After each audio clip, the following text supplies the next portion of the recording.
এই টুম্পা, আমি বেরোয় গেলাম, দরজা ভালো করে আটকায় রাখো। 1 মিনিট দাঁড়াও, তোমার জন্য দরগা থেকে একটা তাবিজ আনছি, তাবিজটা তোমার সাথে রাখো। আমি কি বিছনায় প্রস্রাব করি নাকি যে আমার জন্য তুমি তাবিজ আনছো? বাজে কথা বলো না তো, এই তাবিজ যতক্ষণ তোমার সাথে থাকবে তোমার ধারে কাছে কোনো অশুভ শক্তি আসতে পারবে না। বলো কি, তাই নাকি? আচ্ছা, আমারে ছাড়া তুমি একা একা থাকতে পারবা তো?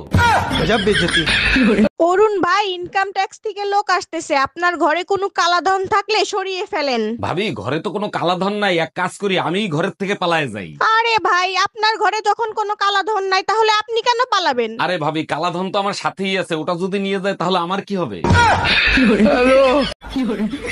এই ছাগলের মতো জাবর কাটতেছো কেন? কি খাচ্ছ তুমি? হজমোলা খাচ্ছি, ডাক্তার বলছে হজমোলা খাইলে হজম শক্তি বাড়ে। কোন গাধা বলছে? আজ পর্যন্ত শুনছো কোনো কিছু মেয়েরা পেটে হজম করতে পারে? ছেলেদের থেকে মেয়েদের হজম শক্তি বেশি। আজ পর্যন্ত শুনছো কোনো মেয়ের বয়ফ্রেন্ডের কথা হাজবেন্ডের কাছে বলছে? ডাক্তার, আমার জামাই আমার এক ফুটও ভালোবাসে না, কি করব বলেন তো? এটা হরমোনের সমস্যা, হরমোনের ওষুধ লিখে দিচ্ছে, আর সাথে বেশি বেশি করে দুধ খাওয়াবেন। আরে ডাক্তার, দুধ তো সে প্রতিদিনই খায়, তাতেও কোনো ফল পাচ্ছি না। ফল অবশ্যই পাবেন, যে দুধ বিড়ালে খায় না সেই দুধ খাওয়াবেন। এই কই তুমি, এক গ্লাস পানি দাও তো, আজ 4-5 দিন ধরে বুকে ব্যথা করতেছে। 4-5 দিন ধরে তোমার বুকে ব্যথা করতেছে আর আজকে তুমি আমারে বলতিছো 1 মিনিট দাঁড়াও। আরে ডাক্তারের ফোন দেয়া লাগবে না, গ্যাসের ব্যথা এমনি এমনি ঠিক হয়ে যাবে। হ্যালো ইন্স্যুরেন্স কোম্পানি, শিগগিরই বাসায় আসেন, 50 লাখ টাকার একটা লাইফ ইন্স্যুরেন্স করাবো।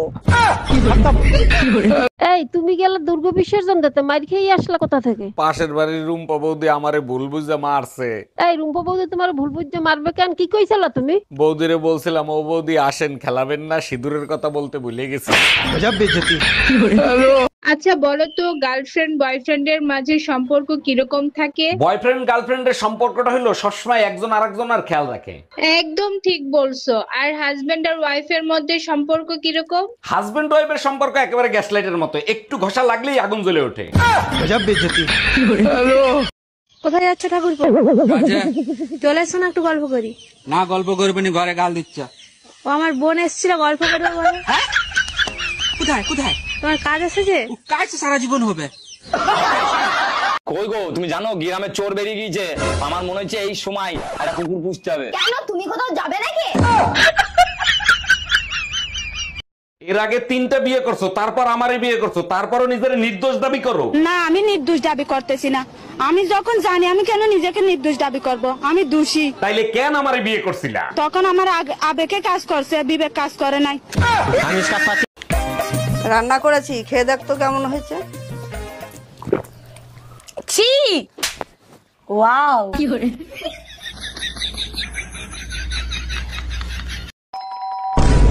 এই তাড়াতাড়ি পালো, আমার বর এসে গেছে। তাড়াতাড়ি পালো, আমার বর এসে গেছে।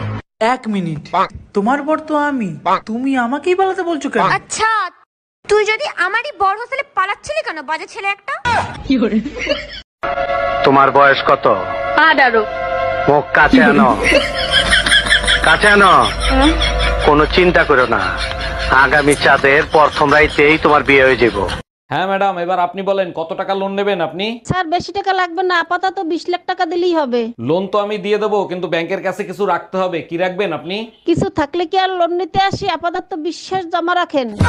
আসসালামু আলাইকুম আম্মাজান, শ্বশুর আব্বা কি আছে? থাকলে তার কাছে একটু দেন তো। ওয়ালাইকুম আসসালাম জামাই, তোমার শ্বশুর তো বাজারে গেছে, জরুরি কিছু দরকার হলে আমাকে বলতে পারো। বিয়ের সময় 50 ইঞ্চি টিভি দেওয়ার কথা ছিল, আপনারা টিভি দেন নাই কেন? আরে জামাই, দুইটা টিভি দিয়ে কি করবা? আমার মেয়ের আল্ট্রাসাউন্ড করে দেখো, ওর ভিতর টিভি আছে।